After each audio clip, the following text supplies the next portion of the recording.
This is a teaching video that presents the fundamentals you need to really enjoy freestyling.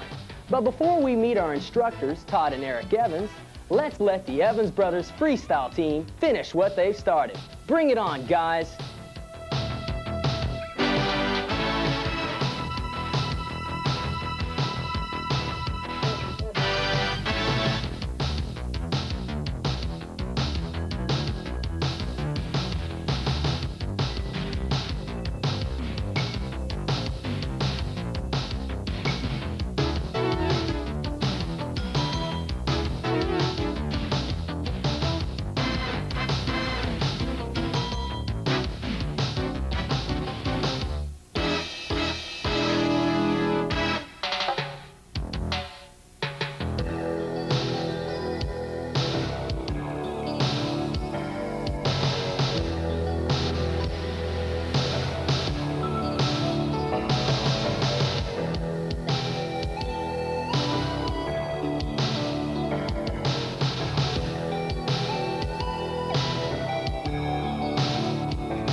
Todd Evans is a longtime BMX racer who made the transition to freestyling. Todd competes in flatland and ramp competition and constantly entertains thousands with the Evans Brothers freestyle team. As co-owner of the Evans Brothers Bike Shop, he has mastered the business and pleasures of freestyling. Todd always has time to teach a kid a quick trick, and his best student without question is his little brother, Eric. Eric Evans is the sport's youngest factory-sponsored rider. You could see Eric at the Nationals riding his own signature 16-inch bike. This little 9-year-old regularly romps the 13-year-old expert class. Eric Evans is living proof that you're never too young to freestyle, which is what this video is all about. Serious freestyling calls for special equipment. You can't thrash with flash without a good bike. A good place to start is with bike size. Most freestyle bikes have 20-inch wheels. Smaller riders should use smaller handlebars and a straight C-post. Larger riders should use larger handlebars and a laid-back seat post. The main difference in the size of freestyle bikes is in their lengths. Long bikes are better for ramps. They give you more control. A short bike is easier to maneuver on the ground. As a rider gets more experience, he can adjust all of these variables to fit his style of riding. If you really want to get serious about freestyling, there are several accessories you can't live without. Pegs or platforms mounted on or near the front and rear axles are very important to flatland riding. Pegs allow you to step all around your bike. Hopping on the pegs allows you to keep your balance and helps you move smoothly from one trick to the next during combination moves. Pegs and platforms perform the same function. Platforms provide a larger surface to stand on. Mainly it's a matter of personal preference. Pegs and platforms can get in the way when you're riding ramps, especially during a fall. It's a good idea to take them off for ramps. Another important accessory for flatland riding is a rotor system. Some tricks require spinning the handlebars around. The rotor system keeps the brake cable from wrapping around the stem. It uses a special coupling that separates the brake cable so that the handlebars spin freely. You're missing out on some rad tricks without a rotor system. The other major freestyle accessory is hand brakes or caliper brakes. It's really hard to freestyle without separate front and rear brakes. Some tricks, like the squeaker, won't work without stopping the front wheel first. A trick like the cherry picker concentrates on the rear braking. At this point, it might be valuable to discuss the differences between rims and mags. Rims are very lightweight, real easy to whip your bike around. Mags are much stronger. A beginner might consider learning tricks on mags and changing over to rims later for the lighter wheels. Once again, after some experience, you can choose whatever works best for your riding style. Personal preference is important in choosing any accessory. Manufacturers modify even basic accessories, so you need to evaluate your own skills and goals and do what's best for you. Any good freestyle specialty shop can help you make those decisions. A good equipment list is not complete without safety gear. You should always wear your knee and elbow pads. It's real easy to forget them, but a few good skinned knees and bruises can make a believer out of anyone.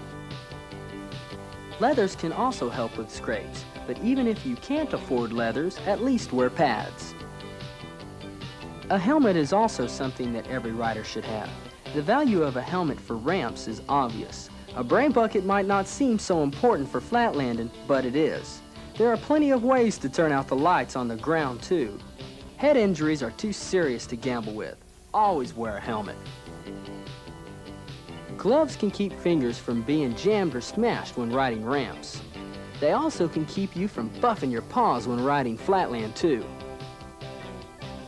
High-top tennis shoes are a good idea for beginners. They offer good support and cut down on ankle busting. Someday you might find yourself close to the edge, and when you do, you'll be glad you wore safety gear. One last thing. The best safety tip anyone can give is to stay away from drugs. Freestyling can keep you busy and out of a lot of trouble. Drugs are for losers, and freestylers are winners. Now it's time to learn some basic freestyling as Todd and Eric Evans demonstrate some great step-by-step thrashing. Relax while we talk you through it.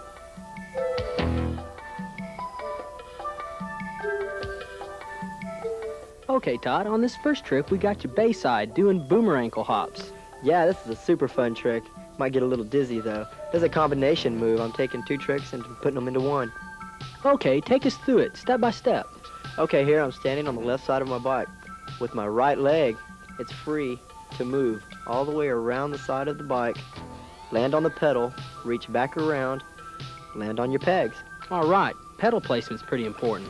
Yes, it is, for coming back and pulling out of the trick. Right now, you see me hopping on my front pegs, keeping my balance as many times as it takes. And eventually, I wind back around, jump to the pedals, and ride away. All right, are you on full lock on the brakes? Right, I'm grabbing both brakes right now. Okay, if I understand this right, you kick up that right foot to get momentum and swing your body on around, as we can see here. Like we said, pedal placement's important because you do catch that pedal on the way around, and regaining your balance on those front pegs. Back on your pedals. Styling Bayside, that's Todd Evans. Once more in regular motion. Looking sharp.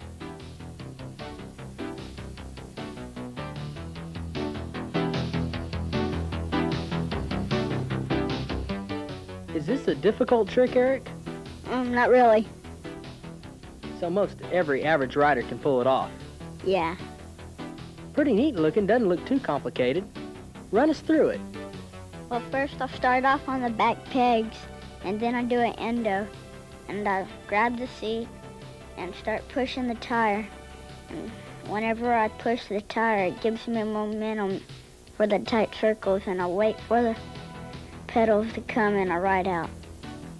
Okay, looking pretty sharp, my man. Let's go through it in slow-mo one more time. I can see here that you bear down on those front brakes. You don't necessarily need to go into an endo, do you? No. All right. I see you grab the front of the seat and start kicking that rear wheel. Are you kicking that real hard? You don't really have to, but it helps a little. All right, waiting for those pedals, and away you go. One more time in regular motion. Hey, looking pretty sharp. Hope you don't get too dizzy.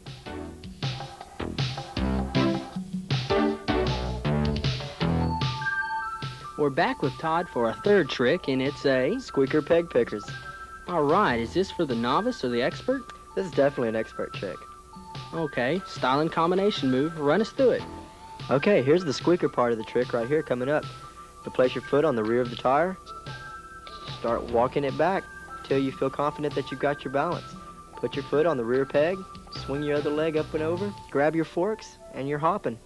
Start hopping as many times as it takes, or throw in some flashy stuff with your hands. Okay, now to pull out of the trick, you'll reach up and grab the bars. Grab your back brakes, flip it out from underneath you, land on your pedals, and ride away. I noticed on that trick you use a lot of brakes. Sure do. You use all your brake. Well, you're going up into the endo, you use... The front brake. Oh, and on the rear? You use both your brakes, and then you stand on your coaster brake. Okay. Looking styling. Let's see it one more time in regular motion. Once again, we're going to want to remind everybody that this is an upper level trick. It's a lot of fun.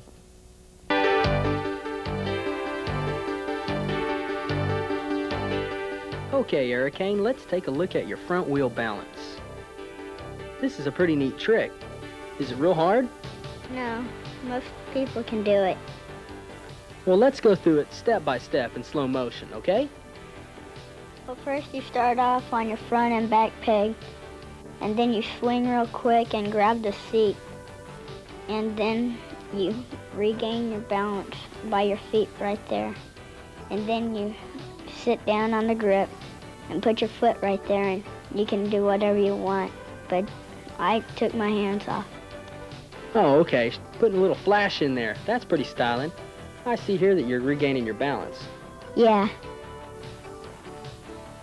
Well, now I get out of it by grabbing the grip and regaining my balance and swing to the pedals and ride away. All right, looking pretty good, my man. Let's go through it in slow motion one more time and make sure I understand this. I see how you're on both pegs and slide on over to that front wheel. You're regaining your balance by moving your feet on that tire. Yeah. Okay, now once you got that, you scissor that handlebars between your legs and regain your balance. I saw that you put your foot up. Does everybody have to do that? No, I just do it because it's a lot easier. Oh, it's a lot easier to put your foot up there. Okay, well, you run through it backwards, back on the pedals, and riding away. Okay, now let's see it again in hurricane speed. Right here, up to the front wheel. We might want to mention that you don't have to let go of your hands, huh? Yeah. Most everybody else would just want to keep them locked to the seat. Right. Radical, my man.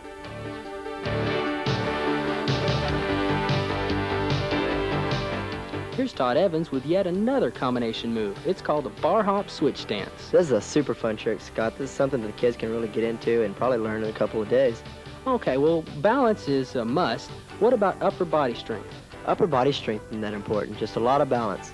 Right here, you'll jump up and over the bars and just keep your balance and get set up to jump down to your pegs. How fast are you moving? Very, very slow. Right here, you'll see me hop down to the pegs and start hopping again to regain my balance. You'll see me on both brakes right now, getting set up to jump back over the bars. Both legs over? Just one. One leg goes back right by your seat post. The other one stays on your front tire. You twist around in one solid motion, your right leg hits the pedal, and you ride away. You'll see me there. See my right foot. Slides right down onto the pedal, right away, and you lift your leg back over. All right. Now let me make sure I got this clear. In one smooth motion, you bring your body up and over those handlebars, remembering not to keep too much speed up. Once you start to slow down, you bear down on those brakes and get them locked. Once you're dropped down to those pegs, you start hopping to regain your balance. How do you know when it's a good time to get that leg over?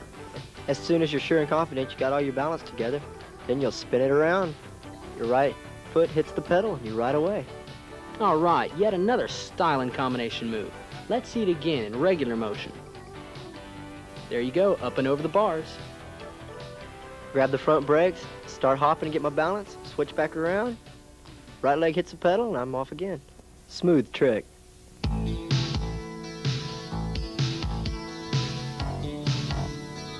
Here comes the switch stance, huh, Eric? Yeah. All right, is that real hard? Well, it does take a little practice. Okay, well, let's go through slow-mo. Well, first you start off on the frame and then you twist real hard and you start the hop. And Those hops to keep your balance, huh? yeah, and then you jump over and start hopping again to regain your balance.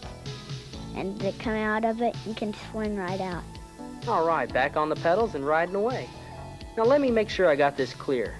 Right here, while you're still rolling, you grab the front brakes and spin on around 180 degrees. You're hopping to keep your balance. Back over to the forks, still hopping to keep your balance, onto the frame, back to the pedals, and riding away. All right, once more in hurricane speed. I kind of like this one. Well, you're all over that bike. That's me.